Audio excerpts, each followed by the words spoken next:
So for several weeks now, Georgia has seen the biggest protest in its modern history.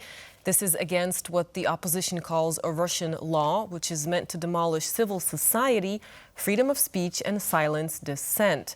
The foreign influence law also requires NGOs to register as being under the influence of a foreign power if funding from abroad is more than 20%.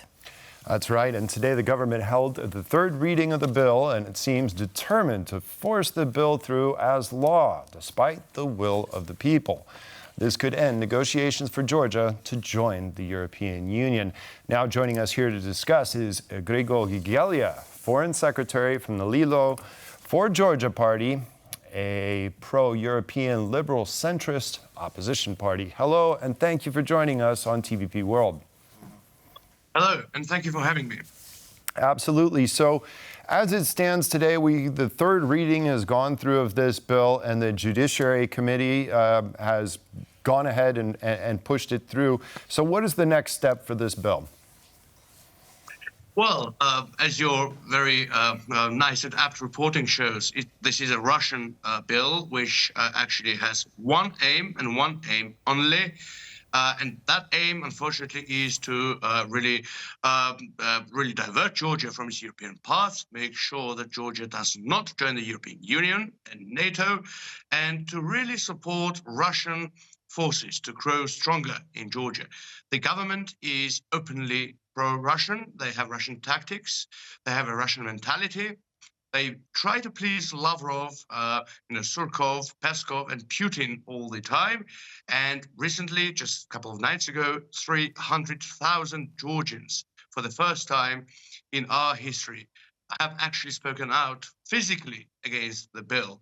So we have a very straightforward situation where the government is actually waging a hybrid war against its own nation, against its own people, and the people are as united as never before. We've never, ever in our history had 300,000 Georgians actually join up in any one cause. This is a historic moment, by all definitions of the word historic. And it's really unprecedented. We've never been this united on perhaps any other issue. And of course, I must tell our viewers that, our anti-Russian sentiment is no doubt the most important, uniting factor, I believe, that we have in an otherwise rather fragmented society. And I think that's also shown. But what has also come up is a very clear sense in the streets of Tbilisi, Batumi, Zugdidi, Gori, all the big cities of Georgia, that we are losing our Georgian statehood. We're losing something for which generations of Georgians have fought very hard. And we're losing that only because of a single, Russian oligarch.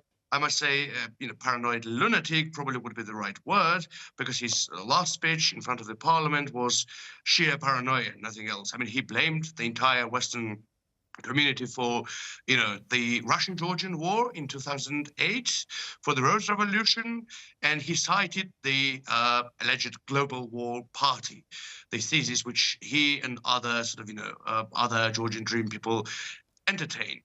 And that is sheer paranoia. So we are in a very dangerous situation where we have a government that serves Russia and not the Georgian people, but a government also which is attacking us with its paranoia and also attacking us physically. I must also say that, many of us have been actually threatened with physical attacks. Many of us have to go around, with security personnel, because streets of Tbilisi have become increasingly unsafe for outspoken opponents of the regime. Many activists have been attacked. Our parents, our children, even 11-year-old kids have been receiving phone calls to the effect of scaring off the people. And that's also something we've never, ever had in Georgia, which has indeed had many political crises. We've had previous forms of autocracy, previous forms of, arbitrary rule, previous forms of unlawful detentions. So we have had all of those problems, but this particular wave that the Georgian Dream has launched against its own people is quite unprecedented, I must say. But finally, on that note, this scaremongering campaign has not really worked. On the contrary, there are many more of us fighting against this law and against this government as a result of the campaign of hatred. So nothing is going to stop us. That's our very firm and resolute spirit. We shall fight until the very end because, again, we're defending our homeland, we're defending our state, and there's only one of that, free and united Georgia. So we cannot possibly even, entertain, any thoughts of stopping short of winning. Yeah, it seems to have mobilized people even more. And just to put this into context for some of our viewers here in Poland and the region, the amount of Georgians taken to the streets, that would be the equivalent of like 3.5 million people taking to the streets here in Poland. I mean, if you look at a proportion of the population. So I just wanted to add that. Right. And just to also add to that, what I wanted to say, what really struck me was the flags that we saw in the report before we joined you for this conversation. Of course, we saw the Georgian flag, the European Union flag, the NATO flag. And it does look like Georgians have made up their mind, and yet they have to fight this. So now I wanted to ask, because the president has said that she will veto this, could you walk us through a timeline? Will that, be of any help? And then what happens next? Are there any chances for this not to go into force? Well, the timeline works in the following way. So the third hearing of the bill happened today at the committee level, and tomorrow we expect a plenary session, which will most likely pass the law into existence. So from tomorrow onwards, the law will be sort of operational, although it comes into effect in 60 days, according to the actual substance of the law. And then the president of Georgia has another 14 days in which to veto the law. We know her clear intent. It's to veto the law. So she will most likely use those days to launch consultations and then, of course, veto the law.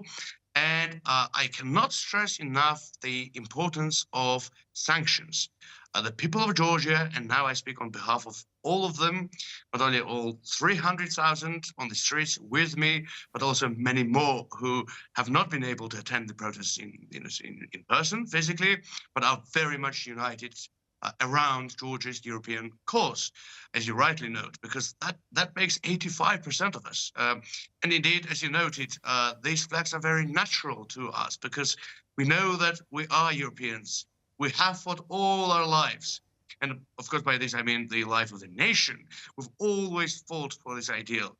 Generations of Georgians, tens of thousands of people have actually aspired to the day when we finally join the European family, which is where we belong. And if not for the invasion, the Russian invasion in 1921, we would have joined the European Union by now. And we know that, we've had to digress due to malignant forces, but we know that that's a path we have to regain. And certainly the spirit of the flags and the European spirit and the spirit of peace and solidarity, which you see during these protests, also reflects our European approach to matters, unlike the Bolshevik approach, which the government shows. So the president will veto the law, and we also expect sanctions from our friends and partners. And I'd like to use this opportunity also to stress the importance of sanctions, because that's what the people of Georgia actually expect. That Ivanishvili, the oligarch, the so-called prime minister, Kobakhidze, and of course the 83 Russian slaves who actually voted several times for this Russian law and against Georgia's European future, that they should be sanctioned. And of course there are different measures of sanctions. This could take the form of travel bans throughout the European Union. This could happen at the bilateral level or at this sort of sub-multilateral level, so several groups of families of states, so to speak.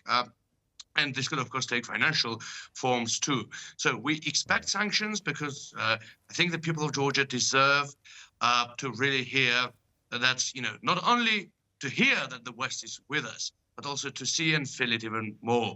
And we've had several conversations with our Western partners, and we know that there is a very real possibility of sanctions being imposed against the government. And that is certainly something we would like to encourage and welcome, because, again, the Russian slaves, and I stress these words, the Russian slaves that we now have in government, really have to hear that their life will not continue as business as usual. They can't Okay. travel in delegations to comfortable hotels in Europe and be greeted by European leaders and enjoy all the benefits of the European Union as their families do, whilst they try to deprive over 3 million Georgians of the same benefits of security, welfare, and decent life. Right. Well, we're going to be following that closely here on TVP World. Grigol Gegelia, Foreign Secretary of the Lelo for Georgia Party, thank you very much for your input and talking about this very important issue with us. We appreciate it, and we'll check in with you at another time. Thank you. Thank you.